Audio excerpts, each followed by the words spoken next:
প্রিয় দেশবাসী, ভাই ও বোনেরা, আসসালামু আলাইকুম। আজ দুঃখ ভারাক্রান্ত মন নিয়ে আপনাদের সামনে এসেছি।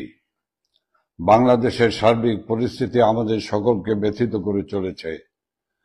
চারপাশের বাতাস ভারী হয়ে উঠেছে। শ্বাসরুদ্ধকর পরিস্থিতিতে দেশের জনগণ হাঁসফাঁস করছে। আজ দেশের জনগণের সামনে একটি প্রশ্ন: বাংলাদেশ কোথায় গিয়ে দাঁড়িয়ে আছে? কোন দিকে যাচ্ছে? দেশি বিদেশি ষড়যন্ত্রের মাধ্যমে জননেত্রী, সফল রাষ্ট্রনায়ক শেখ হাসিনার নেতৃত্বে পরিচালিত সরকারের হটানোর মাধ্যমে বাংলাদেশ তার গতিমুখ হারিয়েছে। আর্থ সামাজিক অর্থনৈতিক অগ্রগতিতে আন্তর্জাতিক পরিমণ্ডলে বারংবার প্রশংসিত বাংলাদেশ আজ অস্থিতিশীলতার চোরাবালিতে ডুবে গেছে। আজকের বাংলাদেশের সবকিছুর চেয়ে বোধহয় মানুষের জীবনের দামটাই কম। এটা শুধু শিক্ষার্থীদের আন্দোলনের আড়ালে মেটিকুলাস ডিজাইন করে শিক্ষার্থী ও হাজার হাজার পুলিশ বাহিনীর সদস্যদের হত্যা করে একটি নির্বাচিত গণতান্ত্রিক সরকারকে হটানো হয়। এরপর ডক্টর মোহাম্মদ ইউনূসের নেতৃত্বে একটি গোষ্ঠী অবৈধ ও অসাংবিধানিক ভাবে ক্ষমতা দখল করে। এই অবৈধ দখলদার গোষ্ঠীর প্রত্যক্ষ মদদে একটি খনি গোষ্ঠী ও লুটেরা নির্বিচারে আওয়ামী লীগের নেতা কর্মীদের উপর হামলা চালায়। তাদের বাড়িঘর, ব্যবসা প্রতিষ্ঠানে হামলা, ভাঙচুর, লুটপাট ও অগ্নিসংযোগ চালায়। হাজার হাজার আওয়ামী লীগের নেতা কর্মীদের হত্যা করা হয়। পাশাপাশি রাষ্ট্রযন্ত্রকে ব্যবহার করে বাংলাদেশ আওয়ামী লীগ সহ মুক্তিযুদ্ধের পক্ষ শক্তির প্রগতিশীল মানুষদের উপর অবর্ণনীয় দমন পীড়ন, নিপীড়ন, নির্যাতন চালিয়ে যাচ্ছে। বঙ্গবন্ধু কন্যা জননেত্রী শেখ হাসিনা ও আওয়ামী লীগের নেতাকর্মী এবং কেন্দ্রীয় 14 দল সহ প্রগতিশীল চিন্তা চেতনার ব্যক্তিদের বিরুদ্ধে মিথ্যা, বানোয়াট, ভিত্তিহীন ও মন গড়া রাজনৈতিক হয়রানিমূলক হত্যা মামলা দেওয়া হয়েছে। সেই সব মৃতদের অনেকেই জীবিত আছে। টাকার প্রলোভন দেখে মামলার বাদী বানানোর পরিকল্পিত কৌশলের গোমরও ফাঁস হয়েছে। এই অবৈধ দখলদার সরকার রাজনৈতিকভাবে উদ্দেশ্য প্রণোদিত হয়ে প্রহসনমূলক বিচারের মাধ্যমে বঙ্গবন্ধু কন্যা, সফল রাষ্ট্রনায়ক, সফল প্রধানমন্ত্রী শেখ হাসিনাকে যে ফাঁসি দেওয়ার সিদ্ধান্ত নিয়েছে তাও ইতিমধ্যে প্রমাণিত। বাদ বিচারহীনভাবে চলছে গণগ্রেপ্তার। মব সন্ত্রাসের মতো অভিনব এক ত্রাসের উপাদানের সাক্ষী হয়েছে বাংলাদেশ। এই অবৈধ দখলদার সরকারের বিরুদ্ধে কেউ কথা বললেই তার উপর অত্যাচারের খড়গ নেমে আসে। সনাতনী ধর্মাবলম্বী বৌদ্ধ, খ্রিস্টান সহ অন্যান্য সম্প্রদায় ও জাতিগোষ্ঠীর বাড়িঘর, ব্যবসা প্রতিষ্ঠান ও ধর্মীয় প্রতিষ্ঠান এবং তাদের উপর গণহত্যা চালানো হচ্ছে। আওয়ামী লীগের নেতাকর্মী সহ এসব হত্যাকাণ্ডের শিকার হওয়া পরিবারের সদস্যদের বিচার চাওয়ার অধিকারটাও কেড়ে নেওয়া হয়েছে। মহান মুক্তিযুদ্ধের মাধ্যমে প্রতিষ্ঠিত বাংলাদেশের বৈচিত্র্যময় ও সমন্বয় সমাজকে ধ্বংস করে সাম্প্রদায়িক সম্প্রীতিকে গভীর সংকটে ফেলে দিয়েছে এই সরকার। বাংলাদেশের অগ্রযাত্রার অভিমুখ বদল করে একাত্মবাদিতা কায়েম করার লক্ষ্যে সাম্প্রদায়িক শক্তিকে পরিপুষ্ট করা হচ্ছে। বাংলাদেশের জন্মের ইতিহাস মুছে ফেলার পায়তারা করা হচ্ছে। রাষ্ট্রাচার থেকে মুক্তিযুদ্ধের ইতিহাস ও ঐতিহ্যের সঙ্গে সম্পর্কিত দিবস যেমন ঐতিহাসিক 7 মার্চ সংবিধান দিবস, 15 আগস্ট জাতির পিতা বঙ্গবন্ধু শেখ মুজিবুর রহমানের শাহাদাত দিবস বা জাতীয় শোক দিবস সহ অন্যান্য গুরুত্বপূর্ণ দিবস সমূহ বাদ দিয়েছে। জয় বাংলা জাতীয় স্লোগানের রায়ের উপর স্থগিতাদেশ দেওয়া হয়েছে, কিন্তু যে স্লোগান বাঙালির অস্তিত্ব জানান দেওয়ার অনুরণিত হয় সে স্লোগান রুদিবে সাধ্যকার। বাংলার শহর, নগর, বন্দর, গ্রামগঞ্জে জয় বাংলা ছড়িয়ে গেছে। জয় বাংলা গণমানুষের অবিভাজ্য বোধ থেকে রস আস্বাদন করছে নতুন আঙ্গিকে। ধন্যবাদ ও কৃতজ্ঞতা জানাই আওয়ামী লীগের নেতাকর্মী এবং মহান মুক্তিযুদ্ধের চেতনায় বিশ্বাসী দেশপ্রেমিক মানুষদের যারা মৃত্যু ভয়কে উপেক্ষা করে মুক্তিযুদ্ধের আকাঙ্ক্ষার বাংলাদেশ বিনির্মাণের সংগ্রাম চলমান রেখেছে। প্রিয় ভাই ও বন্ধুগণ, আজ বাংলাদেশ গভীর সংকটকাল অতিক্রম করছে। একে তো মানুষের জানমালের নিরাপত্তা নাই, আবার নিত্য প্রয়োজনীয় দ্রব্য সহ সবকিছুর দাম ঊর্ধ্বমুখী। দ্রব্যমূল্যের ঊর্ধ্বগতির ফলে প্রতিনিয়ত দুর্বিষহ হয়ে উঠেছে মানুষের জীবন। বর্তমানে বাংলাদেশে বেঁচে থাকার জন্য সবকিছুতে চড়া মূল্য দিতে হলেও একমাত্র বোধ হয় মূল্যহীন হয়ে পড়েছে মানুষের জীবন। সময়ের সঙ্গে পাল্লা দিয়ে বাড়ে লাশের সংখ্যা। যত্রতত্র ফুলের সুবাস না থাকলেও নাকে ভেসে আসে গলিত অর্ধগলিত লাশের দুর্গন্ধ। এই অবৈধ দখলদার গোষ্ঠী দেশ ধ্বংসের যে সূক্ষ্ম উপায় তারা করছে তার প্রমাণ তাদের প্রতিটি পদক্ষেপ। আন্দোলনের সময় মেটিকুলাস ডিজাইনের অংশ হিসাবে রাষ্ট্রীয় গুরুত্বপূর্ণ স্থাপনার সময়ে অগ্নিসংযোগ ও ধ্বংসযজ্ঞ চালিয়েছিল। তারই অংশ হিসাবে সচিবালয়ের মতো সুরক্ষিত জায়গায় অগ্নিকাণ্ড সংগঠিত করা হয়েছে। সরকারের লাগামহীন স্বেচ্ছাচারিতা ও দুর্নীতির প্রমাণ নিশ্চিহ্ন করতেই এমন নীলনকশা কিনা আমরা জাতির কাছে সেই প্রশ্ন রাখছি। উল্টো এর মধ্যে সরকারের পক্ষ থেকে ষড়যন্ত্র তত্ত্ব আবিষ্কারের অপচেষ্টা করা হচ্ছে। সব জায়গায় আওয়ামী লীগের ভূত দেখার মতো দৃষ্টিভঙ্গি থেকে সরকারের কেউ কেউ আওয়ামী লীগের নেতা কর্মীর উপর দোষ চাপানোর অপতৎপরতা চালাচ্ছে। অথচ আওয়ামী লীগের নেতা কর্মীদের যেখানে বাড়িতে থাকতে দেওয়া হচ্ছে না, রাজপথে নামতে দেওয়া হচ্ছে না, মব সন্ত্রাস বা বিভিন্ন দলের ক্যাডার ও সন্ত্রাস বাহিনী লেলিয়ে দিয়ে বাদ বিচারহীন ভাবে যাদের জীবন কেড়ে নেওয়া হচ্ছে, তারা সচিবালয়ের মতো সংরক্ষিত এলাকায় প্রবেশের সুযোগ পাবে, এ ধরনের কথা বলা বাতুলতার সামিল। সচিবালয়ে শুধু সিসিটিভি ক্যামেরা না, নাইট ভিশন ক্যামেরাও আছে, তাতে ভিডিও ফুটেজ থাকার কথা। সেই ভিডিও ফুটেজ আমরা জাতির সামনে প্রকাশ করার দাবি জানাচ্ছি। নিরপেক্ষ ও সুষ্ঠু তদন্তের মাধ্যমে এই অগ্নিকাণ্ড সংগঠিত করার সঙ্গে জড়িতদের বিচারের আওতায় আনার দাবি জানাচ্ছি। আজ জনমানসের কথা উঠেছে, যে সরকার জনগণের জানমাল ও সচিবালয়ের মতো গুরুত্বপূর্ণ স্থাপনার নিরাপত্তা দিতে পারে না, সেই সরকারের রাষ্ট্র পরিচালনার নৈতিক বৈধতা নাই। এই সরকারের পদত্যাগ নিয়ে তাই গণদাবি উঠেছে। সেই গণদাবির প্রতি সমর্থন রেখে আমরাও অবৈধ অসাংবিধানিক দখলদার ফ্যাসিস্ট ইউনূস সরকারের পদত্যাগ দাবি করছি।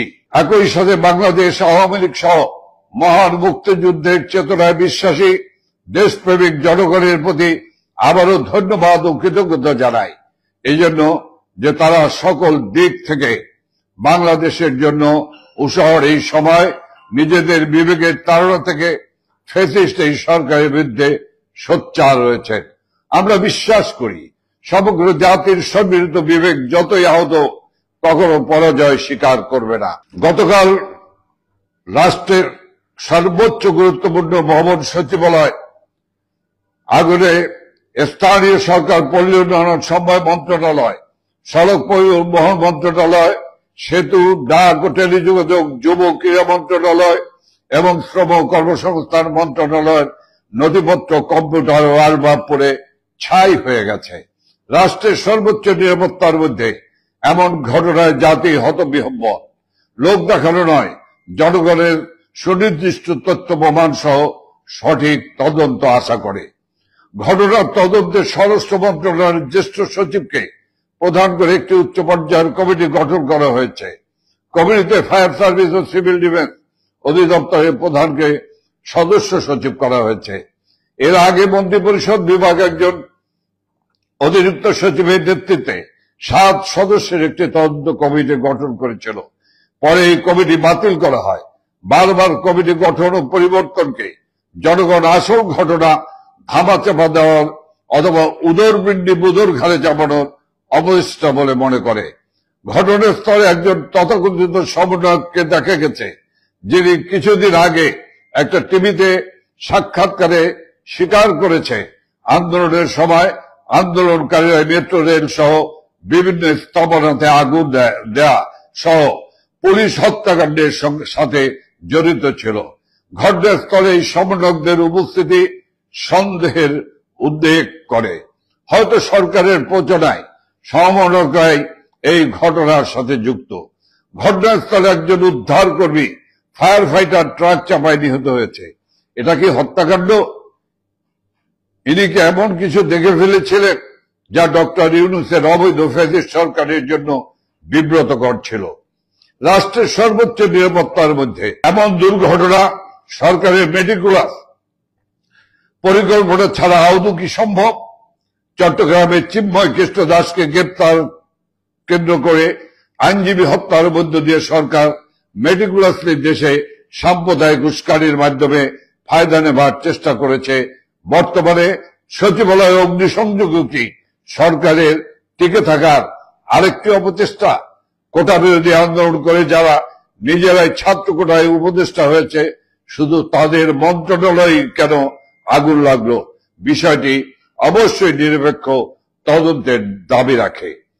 দ্রব্যমূল্যের সীমাহীন ঊর্ধ্বগতি, লোডশেডিং, ডলারের লাগাম ছাড়া দাম, একের পর এক শিল্প কারখানা ও বিভিন্ন প্রতিষ্ঠান বন্ধে বেকারত্বের কারণে জনগণের যে অসহায়ত্ব, সরকারের সেসব বিষয়ে কোনো নজর নেই। সংস্কার নামে দেশ থেকে বঙ্গবন্ধু, মুক্তিযুদ্ধের চেতনা ও আওয়ামী লীগকে নিশ্চিহ্ন করতে ব্যস্ত। বঙ্গবন্ধু আওয়ামী লীগের নেতৃত্বে এই বাংলাদেশ মুক্তিযোদ্ধাদের আত্মত্যাগের বিনিময়ে গঠিত হয়েছে।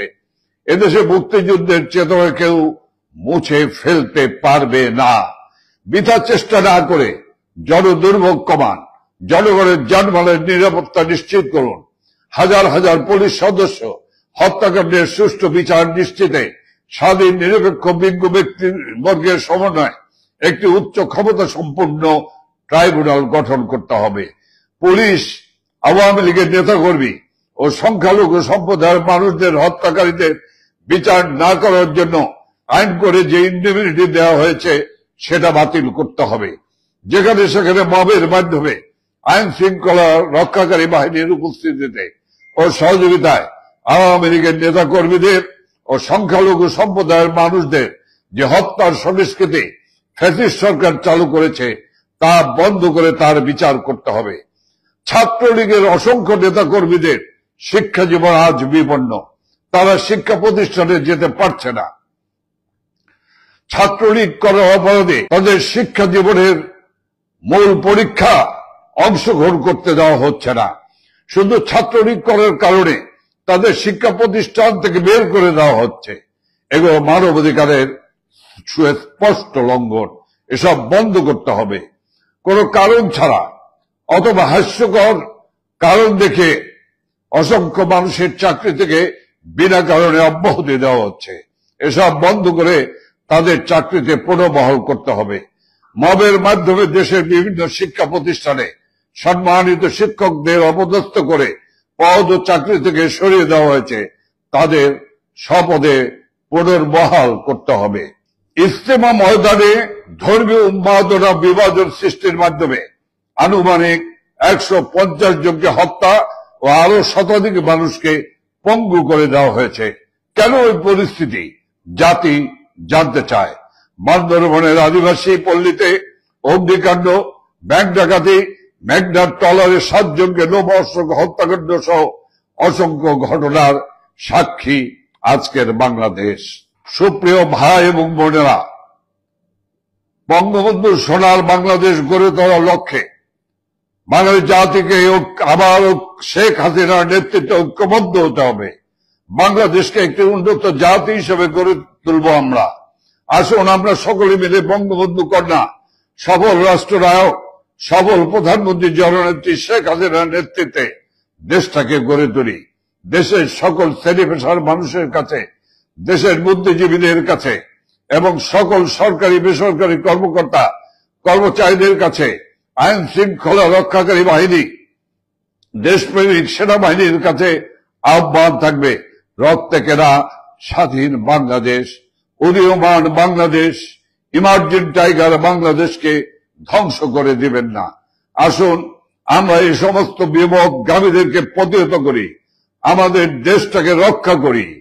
ওরা আমার দেশের স্বাধীনতা ধ্বংস করতে চায়, ওরা আমার পতাকা পরিবর্তন করতে চায়, ওরা আমার জাতীয় সঙ্গীত পরিবর্তন করতে চায়, ওরা আমার মুক্তিযুদ্ধের মধ্য দিয়ে অর্জিত মুক্তিযুদ্ধের সকল চেতনাকে ধ্বংস করে দিতে চায়।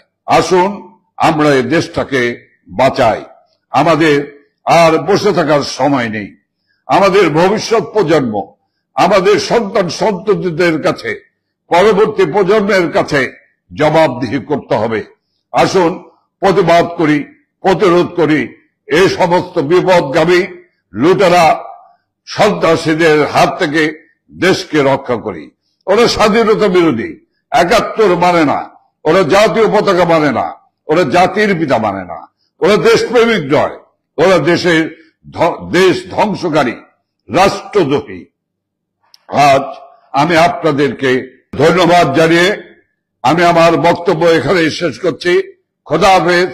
জয় বাংলা, জয় বঙ্গবন্ধু, জয় শেখ হাসিনা।